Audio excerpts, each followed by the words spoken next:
Hey Cameron, when you get into interactions, the first 4 or 5 minutes go great. After that, the conversation dies down. What am I doing wrong? So when you get in the interaction, how does it start? I let them know they look nice and they're very, very receptive. I ask them for logistical questions. What are y'all doing tonight? What are y'all doing this weekend? How do y'all know each other? And then I basically try to talk about their work, which they're not really that interested in. And then just kind of start fizzling out. Okay.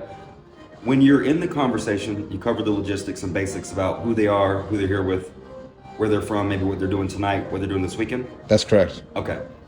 Do you start getting to know the woman after that? If there's two of them, not really, no.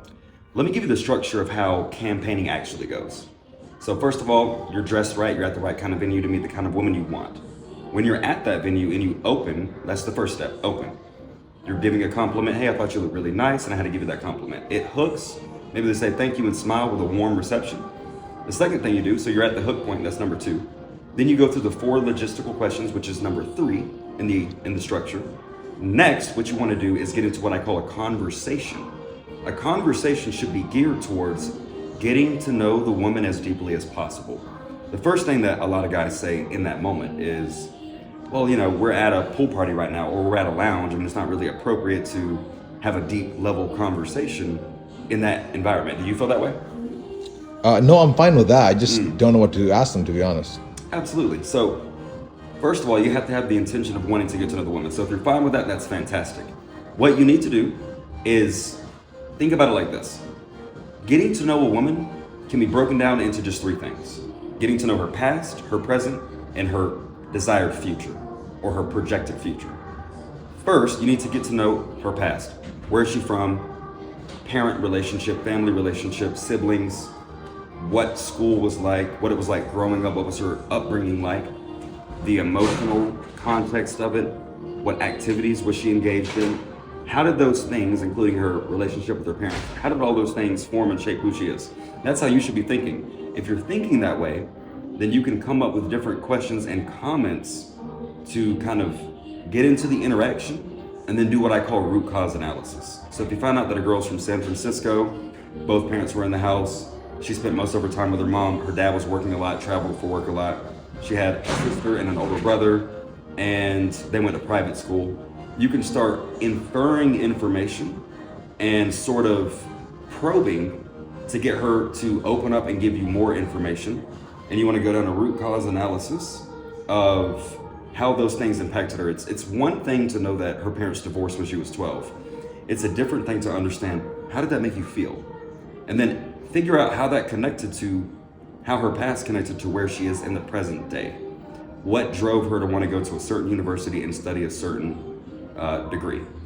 What drove her to choose the occupation she has? What drove her to maintain the relationships that she has with her current friends? What is her relationship history with boys that she's dating? Why did the last one end? How long did it last? How did that make her feel? How did it shape and impact her?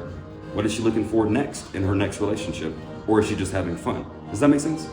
It does, yes. And then you want to ask her similar questions, but about her future. Does she want to have a nuclear family in a house with a husband, a stable husband? Does she want to be a stay-at-home mom? Does she want to have her own career? How many kids does she want to have? How does she want to raise them? What's her religion? What is her life philosophy, her worldviews, values, beliefs? Understand the woman's psychology. Understand her emotional reality. That'll give you a very intimate picture of who she is. And remember this idea of connection is what actually creates the chemistry, the deep level chemistry that makes a woman want to be romantically intimate with you, to want to have sex with you, to want to be in a relationship with you. The feeling of connection is simply the removal of separateness.